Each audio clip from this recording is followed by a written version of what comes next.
কুমিল্লা বিভাগ হবে ইনশাল্লাহ।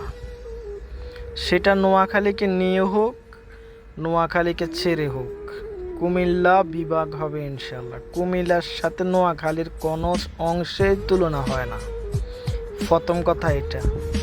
2 নম্বর কথা হচ্ছে, আমি এখন পার্সোনালি চাই নোয়াখালীর লোকদের যে সমস্ত কথাবার্তা, যে সমস্ত অ্যাটিটিউড, যে সমস্ত ভিডিও এখন সামনে আসে, মানে যদিও এগুলো দেখতে চাই না, সামনে চলে আসে, আমি নোটিস করছি, আপনারাও নোটিস করছেন কিনা, মানে 90% হচ্ছে ভিউ ব্যবসায়ী, টিকটকার। এখানে মানে মন্ত্রী বলেন, এমপি বলেন, নোয়াখালীতে সবই ছিল, কিন্তু ওই লেভেলের কোনো লোকের এইগুলা নিয়ে মাথা ব্যথা নাই।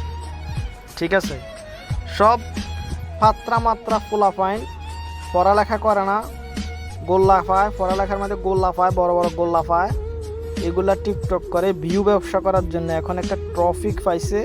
বিভাগ বিভাগ বিভাগ ডেইলি দেখবেন 8-10টা ভিডিও কুমিল্লারে নিয়ে গালাগালি করে।